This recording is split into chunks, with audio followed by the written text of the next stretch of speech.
नमः शिवाय। ओम नमः शिवाय। ओम नमः शिवाय। ओम नमः शिवाय। ओम नमः शिवाय। ओम नमः शिवाय। ओम नमः शिवाय। ओम नमः शिवाय। ओम नमः शिवाय। ओम नमः शिवाय। ओम नमः शिवाय। ओम नमः शिवाय। ओम नमः शिवाय। ओम नमः शिवाय।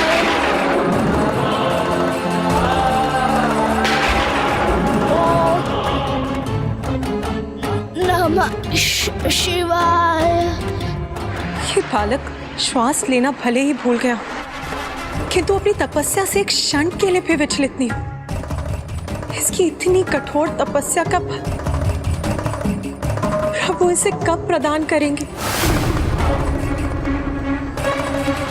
ओम नमः शिवाय।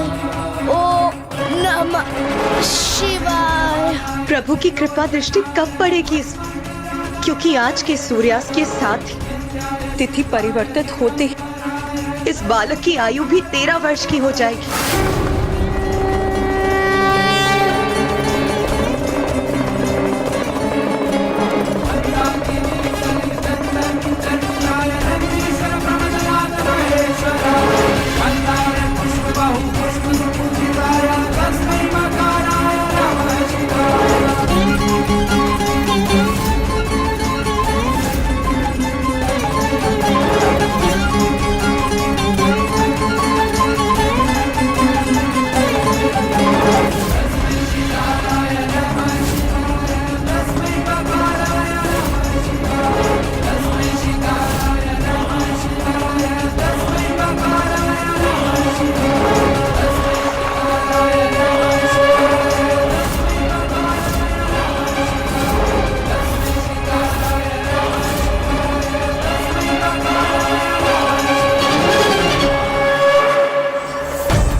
नाथ, अब जब बालक गृहपति की तपस्या अंतिम चरण में है और उसके जीवन के भी कुछ ही पहर शेष है,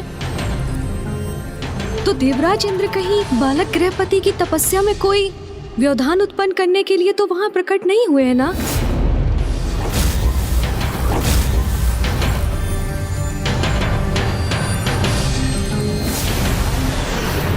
महादेव को प्रसन्न कर किसी का भी अपनी मृत्यु पर विजय प्राप्त करना सरल नहीं होता। बस बालक, तुम्हें इतना श्रम करने की कोई आवश्यकता नहीं। ओम नमः शिवाय। तुम्हारी तपस्या पूर्ण हुई। मैं देवराज इंद्र स्वयं तुम्हारे समक्ष प्रस्तुत हूं। ओम नमः शिवाय। जो तुम मांगना चाहते हो वो मुझसे मांगो, क्योंकि तुम्हारी इस क्लांत और दुर्बल अवस्था में तुम महादेव की इस तपस्या को पूर्ण नहीं कर पाओगे। प्रणाम देवराज इंद्र। मैं कितना भी दुर्बल क्यों ना हो जाऊं, किंतु मेरी तपस्या तभी संपन्न होगी जब मुझे प्रभु महादेव के दर्शन प्राप्त हो जाए, और मुझे जो वरदान मांगना है मैं स्वयं ही उन्हीं से मांगने में समर्थ हो जाऊंगा। एक बार पुनः विचार कर लो बालक, क्योंकि मेरे अनुसार जो तुम कर रहे हो वो बहुत बड़ी भूल है। क्योंकि ना तो तुम में इतना सामर्थ्य और ना ही तुम्हारे पास इतना समय शेष है। आज सूर्यास्त के साथ जैसे ही तुम्हारी 13 वर्ष की आयु पूर्ण होगी, तुम्हें अग्निदेव द्वारा दिए गए श्राप के अनुसार उनके प्रभाव से मृत्यु के मुख में प्रवेश करना ही होगा। तुम कितना भी प्रयास कर लो बालक, किंतु मेरे श्राप से मुक्त होना इतना सरल नहीं। मेरे भाग्य में जो भी है मैं उसका सामना करने के लिए प्रस्तुत हूँ देवराज, किंतु मैं प्रभु महादेव की पूजा को अधूरा नहीं रहने दूंगा। मुझे पूर्ण विश्वास है उनकी कृपा दृष्टि अवश्य होगी मुझ पर, वो मुझे दर्शन अवश्य देंगे। मैं तुम्हें सावधान कर रहा हूँ बालक। इस प्रकार अपनी हट पर स्थित रहने से तुम्हें महादेव के दर्शन प्राप्त नहीं होंगे और कदाचित तुम मुझसे प्राप्त होने वाले वरदान से भी वंचित हो जाओगे। मुझे क्षमा करे देवराज, मेरी अंतिम श्वास तक मेरे प्रभु की तपस्या पूर्ण करने से मुझे कोई भी नहीं रोक सकता।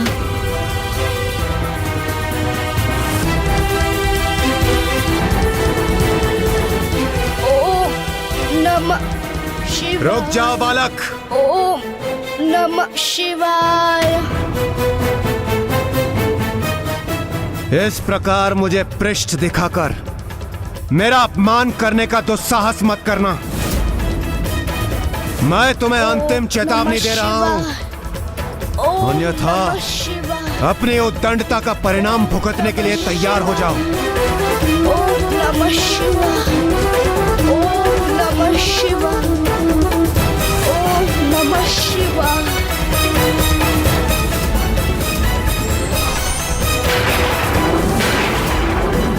ओम नमः शिवाय। ओम नमः शिवाय। अग्निदेव, जिस क्षण की आप अत्यंत उत्सुकता से प्रतीक्षा कर रहे थे वो अब निकट है। ओम नमः शिवाय। इस बालक के पिता विश्वानर को जो आपने श्राप दिया था, उसके फलित होने का समय अब निकट है। ओम नमः शिवाय। इस बालक की मृत्यु तो अवश्य होगी। उचित समय पर प्राण घातक आघात कर इसके प्राणों से वंचित अवश्य करूंगा मैं। ओम नमः शिवाय।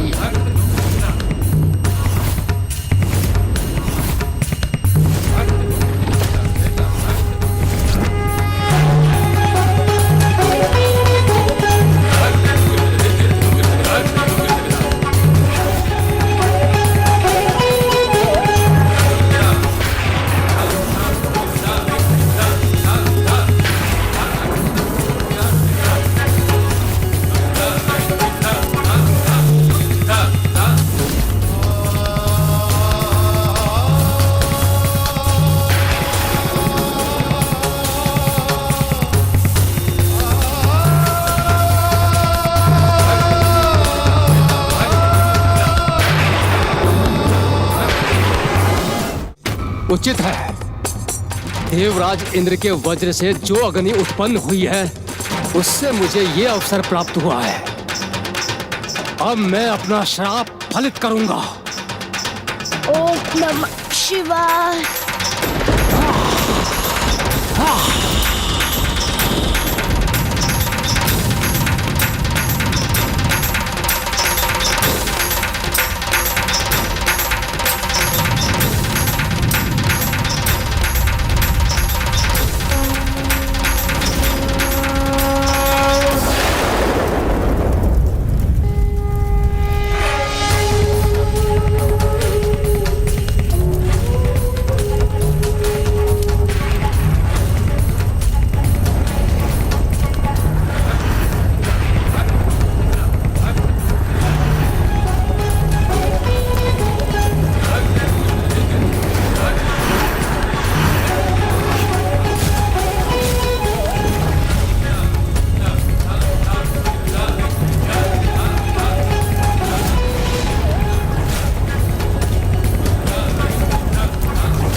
द्वारा उत्पन्न 3 भिन्न संकटों का आभास हो रहा है।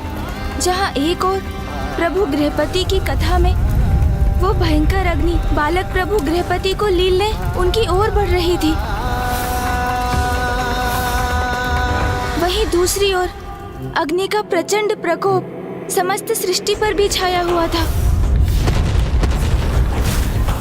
और तीसरा संकट यहाँ प्रत्यक्ष रूप में मेरे समक्ष है, जब लंकेश अग्नि से प्रभावित होकर अपार कष्ट का अनुभव कर रहे हैं।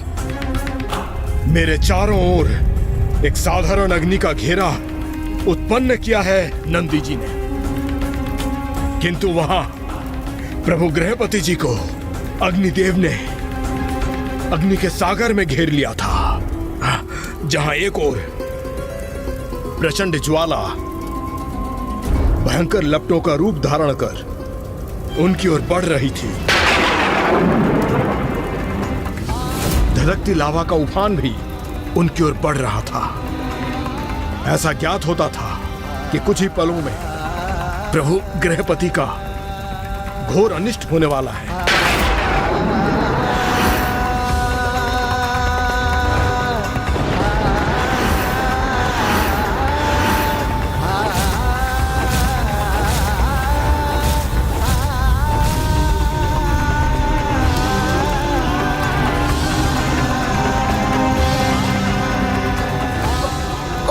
नमः शिवाय। अग्नि का अनिष्टकारी प्रकोप क्यों बढ़ता जा रहा है स्वामी? प्रभु महादेव बालक गृहपति को दर्शन क्यों नहीं दे रहे? क्यों उसकी रक्षा करने नहीं आ रहे? मैंने तो आपसे पूर्व में ही कहा था ना देवी कि मृत्यु पर विजय प्राप्त करना सरल नहीं होता, एवं किसी के श्राप से मिली मृत्यु को टाल पाना तो असंभव के समान है। ओम नमः शिवाय।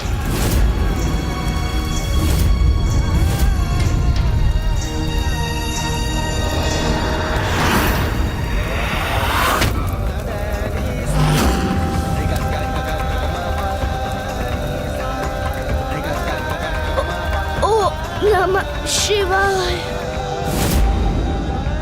प्रभु, ये कैसी परीक्षा ले रहे हैं आप बालक गृहपति की? अविलंब किए बिना उसकी रक्षा कीजिए, अन्यथा उसका जीवन संकट में पड़ जाएगा। प्रभु,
ये क्या?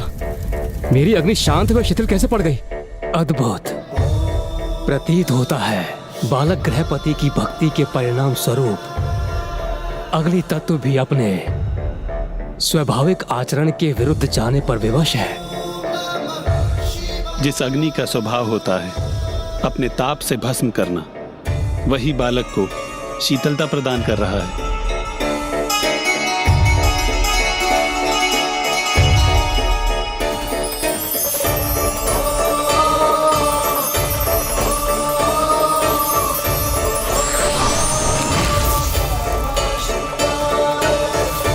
देवराज इंद्र के मुखमंडल पर यह मुस्कान क्यों है? क्या हो रहा है ये? और मैं क्यों अपनी आग्नेय शक्ति का प्रयोग करने में असमर्थ हो रहा हूँ?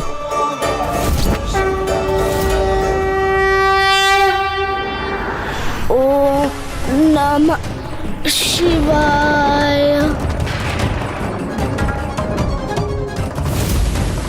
ओम नमः शिवाय। ओम नमः शिवाय। ये कैसी शीतलता का प्रभाव हो रहा है मुझ पर? मेरी उष्णता, मेरा ताप जैसे छिन गया हो मुझसे। ओम नमः शिवाय। ओम नमः शिवाय।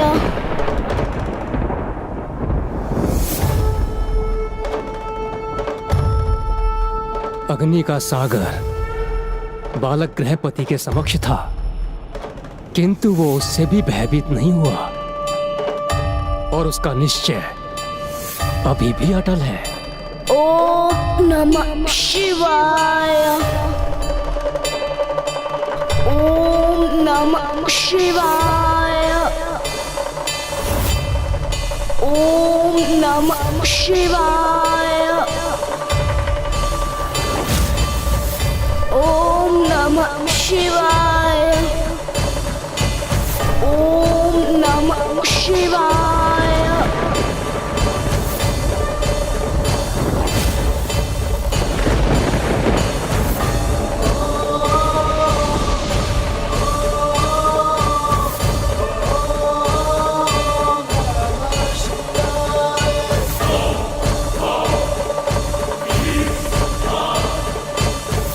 मुझे क्षमा कीजिए प्रभु, मैं ही आपको पहचान ना सका, किंतु मुझे अब आपका वास्तविक परिचय ज्ञात हो गया है।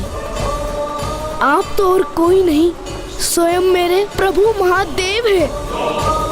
हे प्रभु, अपने स्वाभाविक रूप में मुझे अपने दिव्य दर्शन प्रदान करने की कृपा कीजिए।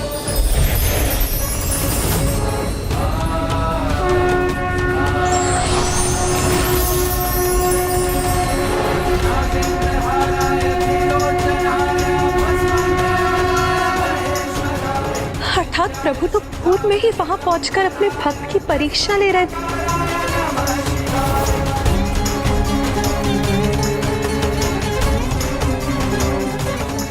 बालक गृहपति, सभी परीक्षाओं में सफल होकर तुमने ये प्रमाणित कर दिया है कि भक्ति की शक्ति से कुछ भी संभव हो सकता है, मृत्यु को भी पराजित किया जा सकता है। हाँ बालक गृहपति, तुमने अपनी भक्ति की शक्ति से मृत्यु को भी परास्त कर दिया। मैं तुम्हें अभयदान देता हूँ और घोषणा करता हूँ, अग्निदेव के श्राप के कारण तुम्हारी मृत्यु नहीं होगी।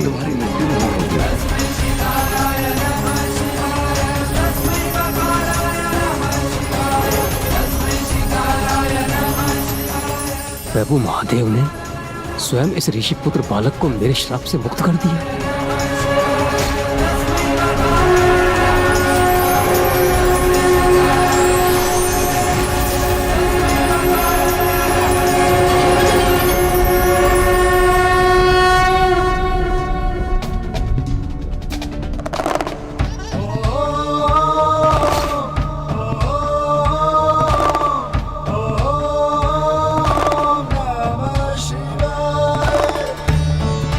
तुम्हारे उदाहरण से संसार में सफलतापूर्वक जीवन बिताने का एक नवीन नियम स्थापित होगा कि प्रबल इच्छा शक्ति से और निष्ठा एवं श्रद्धा से प्रयास कर समस्त बाधाओं को दूर किया जा सकता है और किसी भी कार्य में सफलता प्राप्त की जा सकती है।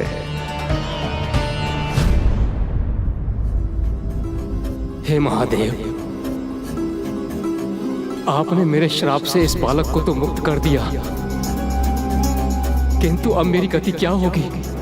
क्योंकि अब ताप के स्थान पर मैं शीतलता का विस्तार कर रहा हूं।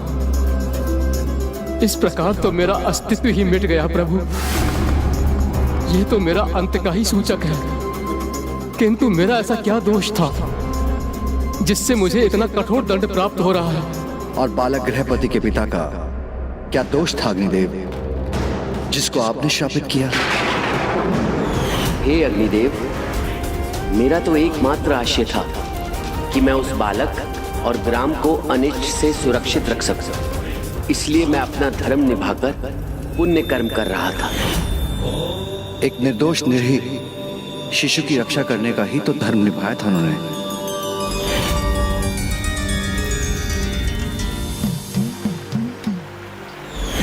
जिसके समक्ष आप उसकी मृत्यु बनकर प्रस्तुत हुए थे, जबकि अभी उसकी मृत्यु का समय नहीं आया था। और बालक गृहपति का क्या दोष था अग्निदेव, जिसकी मृत्यु आपने उसके जन्म के पूर्व ही निर्धारित कर दी? हे प्रभु, मुझे क्षमा करें। मैं अपने क्रोध पर नियंत्रण नहीं रख सका। नियंत्रण ही तो अनिवार्य है अग्निदेव, क्योंकि व्यवहार, शक्ति और जीवा पर जिसका नियंत्रण नहीं होता वह अनेकों भूल करता है और फिर उन्हीं भूलों के चक्र में उलझता चला जाता है। आपकी अग्नि के अनियंत्रण प्रकोप को नियंत्रण में लाने के लिए ही गृहपति का जन्म हुआ है।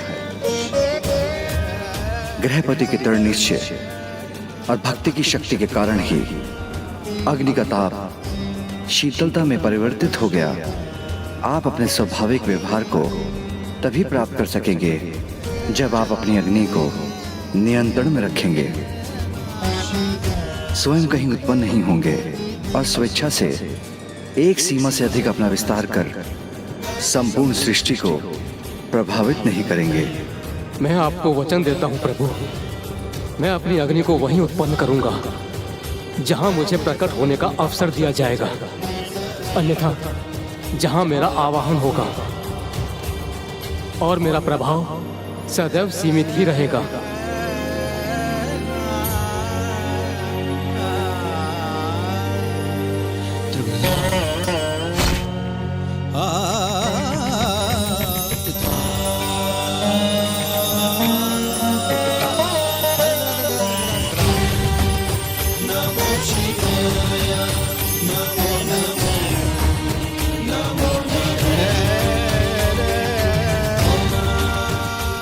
प्रभु, आपका कोटि कोटि धन्यवाद प्रभु, आपका कोटि कोटि धन्यवाद। प्रभु, जब अग्निदेव ने स्वयं पर नियंत्रण रखने का वचन दे ही दिया है, तो संसार में एक और नियम स्थापित होना चाहिए। अग्नि के प्रति सबको सदा सचेत रहना चाहिए। अग्नि के उपयोग के उपरांत उसे अवश्य बुझाना चाहिए। आनंद और व्यसन के लिए अग्नि का उपयोग कभी नहीं होना चाहिए। तुमने सर्वथा उचित कहा बालक गृहपति। आज के उपरांत तुम्हारी कथा से समस्त जगत अग्नि के उपयोग के नियम को सदा स्मरण रखेगा और मैं तुम्हें सभी दिशाओं का नियंत्रक होने का आशीष देता हूं कि तुम अग्नि को किसी भी दिशा में आवश्यकता से अधिक बढ़ने से रोकोगे और जिस पार्थिव शिवलिंग का तुमने निर्माण किया है वह अग्नेश्वर लिंग के नाम से प्रतिष्ठित है। अग्नेश्वर लिंग के नाम से प्रतिष्ठित, वह अग्नेश्वर लिंग के नाम से प्रतिष्ठित है।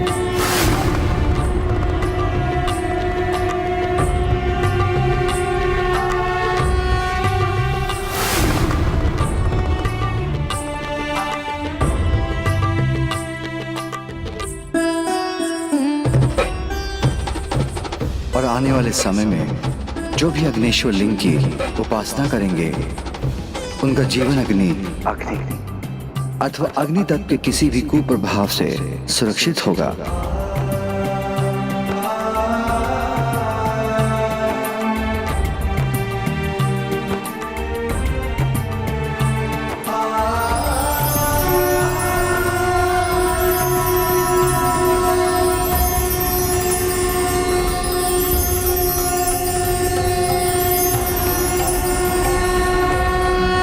प्रभु गृहपति की जय, प्रभु गृहपति की जय, प्रभु गृहपति की जय।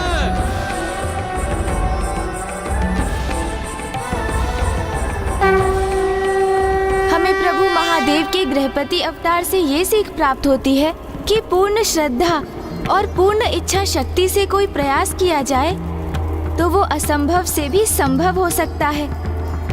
हाँ गौरी पुत्र, यही थी प्रभु गृहपति की कथा, जिन्होंने अपनी भक्ति से उस अग्नि को भी शीतल होने पर विवश कर दिया और अपनी मृत्यु को टाल दिया।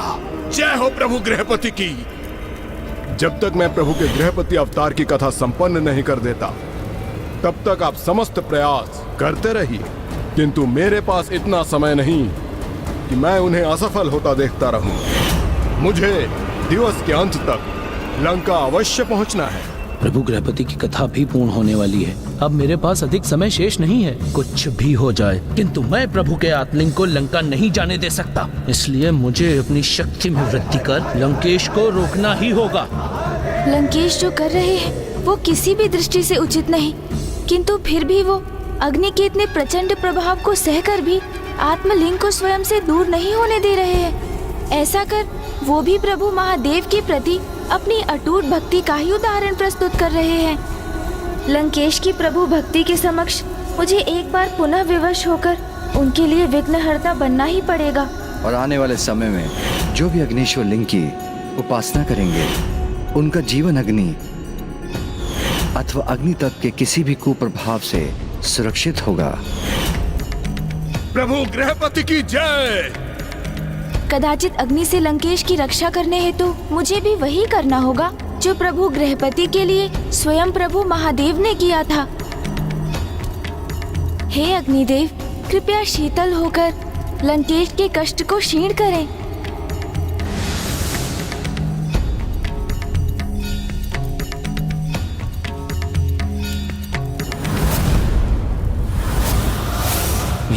ये कैसे संभव है? मेरी शक्ति से उत्पन्न अग्नि अचानक शीतल कैसे हो गई? ये प्रभु गृहपति के नाम को उच्चारण करने का और उनकी कथा सुनाने का सुफल है ये। रुक जाइए नंदेश्वर जी, अपनी तपोशक्ति को व्यर्थ ना कीजिए, क्योंकि लंकेश रावण हूं मैं।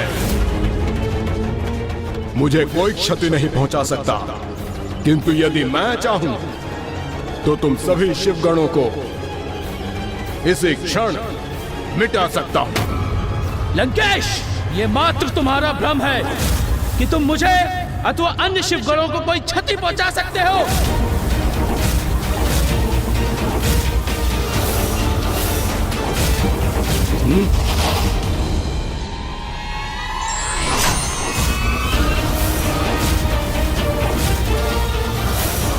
अब तो ये दोनों ही परस्पर हिंसा के लिए तत्पर हो उठे हैं। एक और लंकेश है जो उत्तेजित करते हैं और दूसरी ओर नंदेश्वर जी जो क्रोधित हो उठते हैं। इसलिए मुझे ही पुनः कुछ कर इन दोनों को रोकना होगा।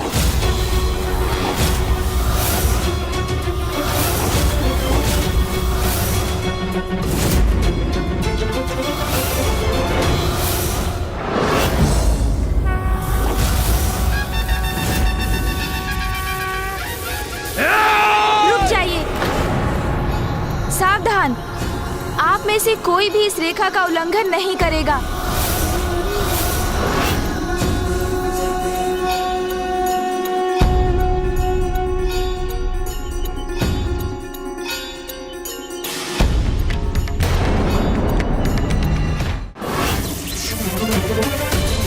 मेरी पलताई भी लेता तो नहीं तत्ती रायदी।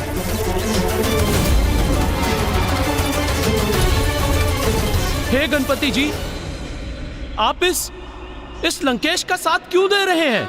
मैं यहाँ लंकेश का नहीं, धर्म का साथ दे रहा हूँ नंदेश्वर जी, क्योंकि प्रभु के आत्मलिंग को शक्ति और हिंसा से प्राप्त करना सर्वथा अनुचित है।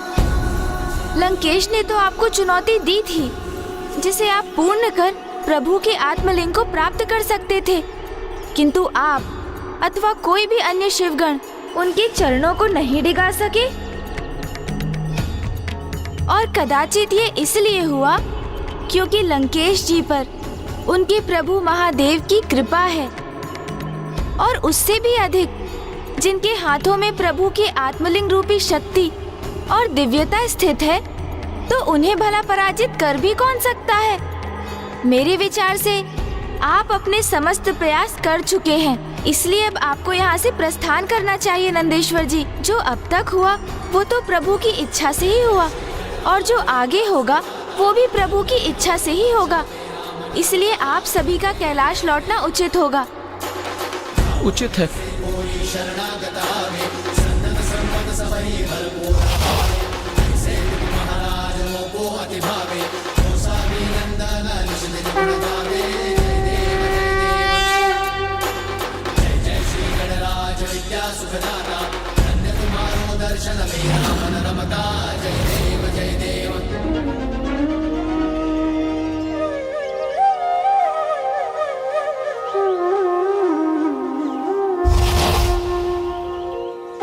ये तो सर्वथा उचित हुआ गौरी पुत्र कि आपके समझाने पर सभी यहाँ से लौट गए, अन्यथा मैं अपना नियंत्रण खो बैठता।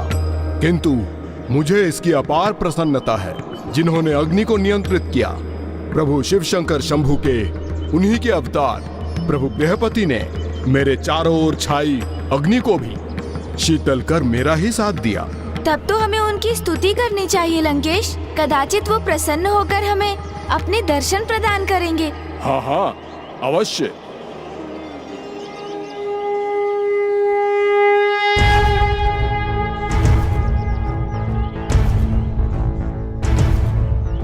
त्रयंबकं सदाशिवं नमामि हे उमापति जय नीलकंठ जय अनंत नमोस्तुते नमोस्तुते। हो भोलेनाथ भक्तों के हो कष्ट से निवारते, ये सृष्टि सारी संकटों से शिव ही है उबारते। ओम नमः शिवाय, ओम नमः शिवाय, ओम नमः शिवाय, ओम नमः शिवाय, ओम नमः शिवाय, ओम नमः शिवाय। मुनि विश्व नर और सुषमति की है कथा, संतान के लिए जिन्होंने वर्षों तक सही व्यथा की कामना। सुषमति ने शिव समान पुत्र की, तो काशी जाके शिव जी की मुनि ने घोर तपस्या की। विश्वेश्वर लिंग की मुनि थे कर रहे आराधना, तो बाल रूप शिव जी का था लिंग में उन्हें दिखा। प्रकट हुए सुषमति के गर्भ में जन्म लिया था, ब्रह्मा जी ने गृहपति का नाम आपको दिया। ओम नमः शिवाय, ओम नमः शिवाय।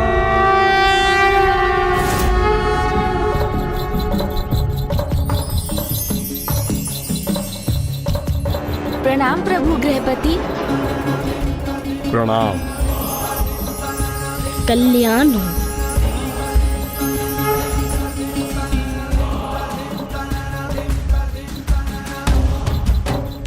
ये तो मेरा परम सौभाग्य है प्रभु कि आपकी मुझ पर प्रत्यक्ष अथवा परोक्ष रूप से अपार कृपा दृष्टि सदैव बनी रहती है, जिसके परिणाम स्वरूप नंदी जी की तपो अग्नि भी शीतल हो गई।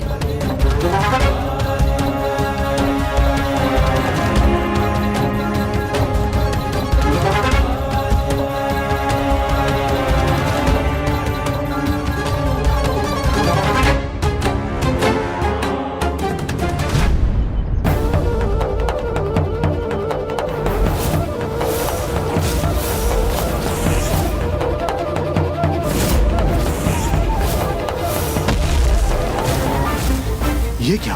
प्रभु गृहपति जी की दृष्टि तो आत्मलिंग पर ही स्थिर है। कहीं ये भी प्रभु वीरभद्र जी और भैरव जी के समान मेरे प्रति आक्रामक तो नहीं होने जा रहे हैं? लंकेश रावण, आपके हाथों में प्रभु का ये आत्मलिंग होने का एक ही संभव कारण है कि आपने स्वयं को सदा महादेव का परम भक्त प्रमाणित किया। प्रबल इच्छा शक्ति और पूर्ण निष्ठा एवं श्रद्धा से कुछ भी संभव हो सकता है। प्रत्येक जीव को कभी भी किसी से वो कदापि नहीं मांगना चाहिए जिसे प्रदान करना देने वाले को कठिन हो, क्योंकि किसी की व्यवस्था के कारण उसे जो प्राप्त होता है वो कभी ना कभी उसके उचित अधिकारी के पास पहुंच जाता है, अथवा जहाँ उसका उचित स्थान होता है वो वहाँ पहुंच जाता है।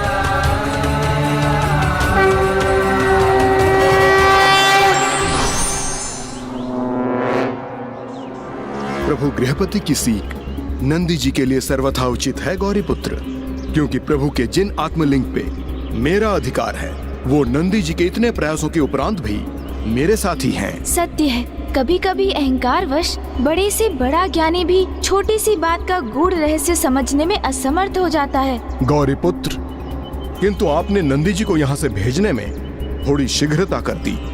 लौटने पर विवश हो गए वो। यदि वो प्रभु के वचनों का श्रवण करते तो वो एक श्रेष्ठ और आवश्यक सीख प्राप्त करते। अवश्य।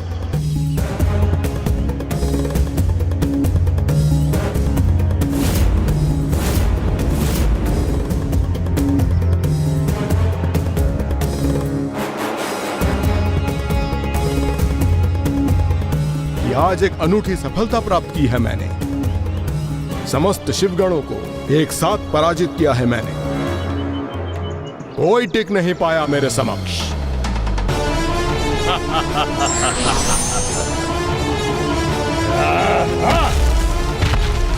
मेरी इतनी अपार शक्ति का उदाहरण प्रस्तुत हुआ है इस जगत में गौरीपुत्र, इसलिए मुझे अपनी सफलता का उत्सव मनाना चाहिए। अवश्य होगा मेरी इस विजय का उत्सव। रुकिए लंकेश जी, प्रकृति को हानि पहुंचाना अनुचित है। अब कोई भी मेरे मार्ग में बाधा बनने का दुस्साहस नहीं करेगा।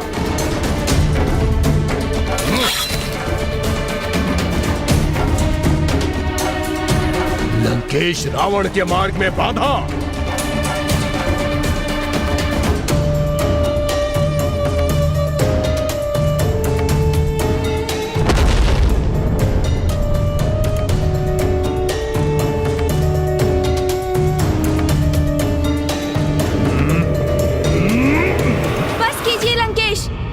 जाइए।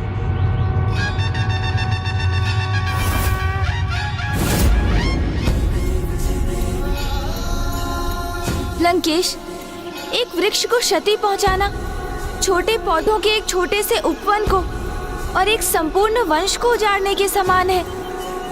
और प्रभु के आत्मलिंग को अपने हाथों में लेकर आप इतना बड़ा पाप मत कीजिए।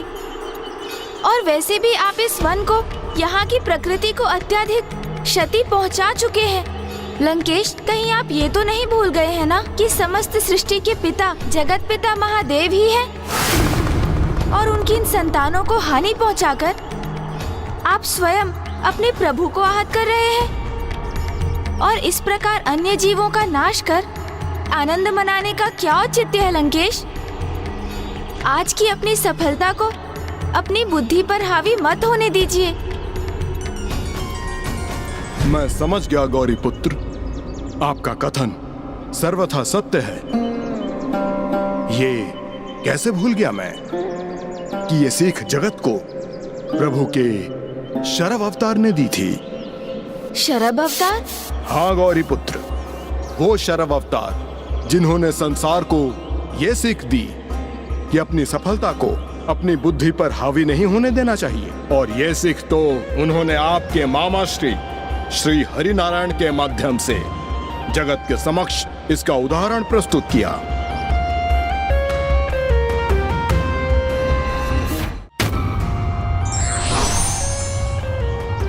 लंकेश, जल ग्रहण कीजिए आप।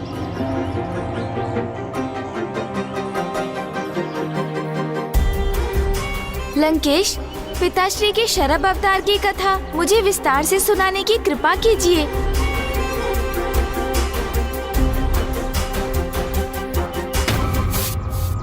नारायण जब अपनी छोटी सी विजय के उपरांत नरसिंह अवतार में अपना नियंत्रण खो चुके थे, तब उन्हें रोकने के लिए मेरे प्रभु शिव शंकर शंभू ने अवतार लिया।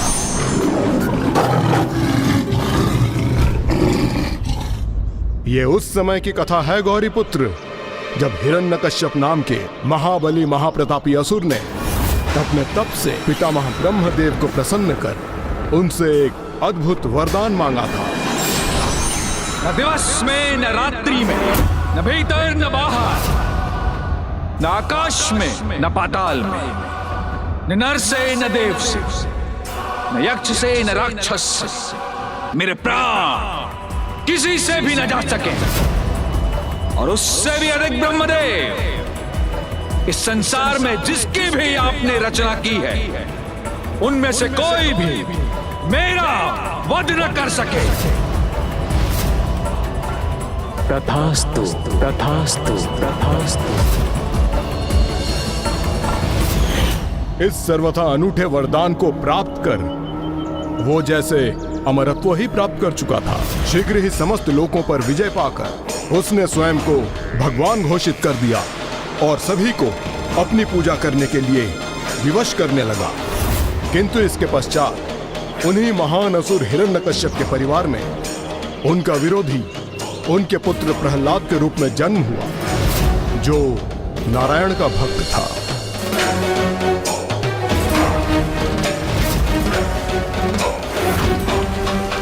प्रहलाद ने अपने पिता को भगवान के रूप में स्वीकार नहीं किया, जो हिरण्यकश्यप के लिए इतना असहनीय था कि उसने अपने पुत्र प्रहलाद का वध करने का निर्णय लिया।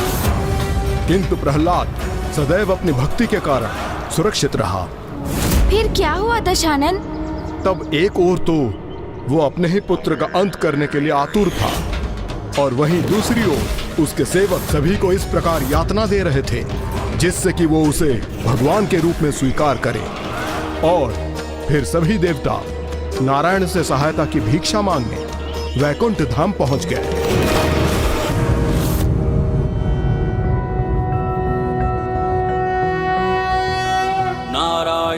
हे प्रभु श्री हरि नारायण, अब समस्त जगत को आप ही संकट से मुक्त करा सकते हैं। देवं भूधरं भुवनेश्वरम्।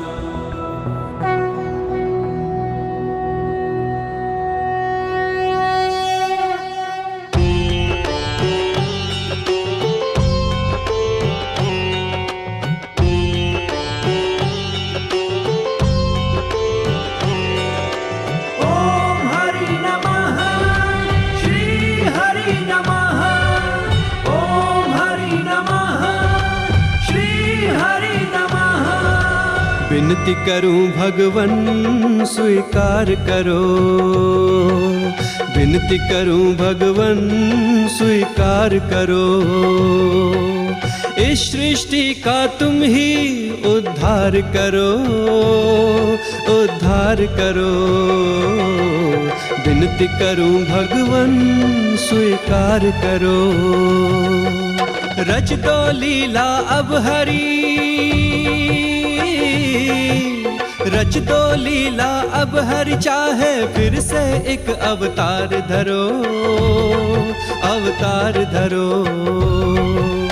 विनती करूं भगवन स्वीकार करो, विनती करूं भगवन स्वीकार करो।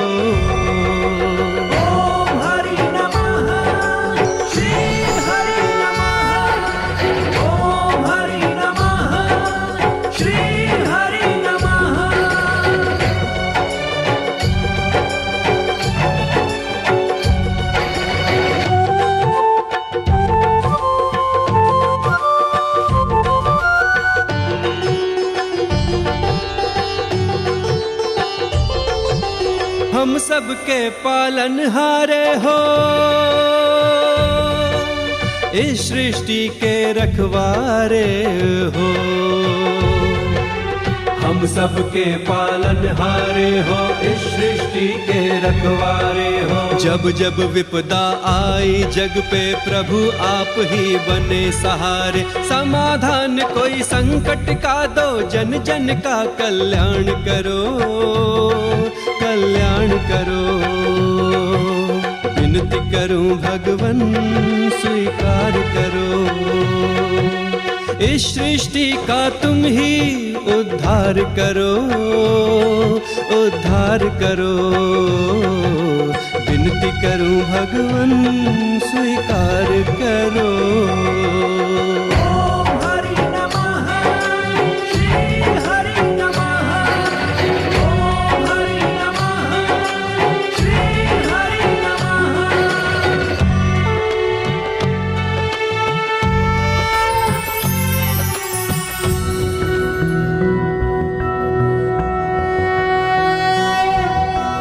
कंचनाभावराभयं नारायण नारायण। प्रभु, आपने इस संसार को वचन दिया था कि जब जब इस संसार में धर्म की हानि होगी, संत जनों पे संकट छाएंगे और भक्त जनों के साथ दुर्व्यवहार होगा, तब तब आप इस संसार की रक्षा हेतु इस संसार में प्रकट होंगे। अब वो समय हमारे समीप है प्रभु। प्रभु, हिरण्यकश्यप ने सभी अब वो समय आ गया है जब मैं शीघ्र अवतार लेकर उस हिरण्यकश्यप का वध करूंगा। धन्यवाद प्रभु।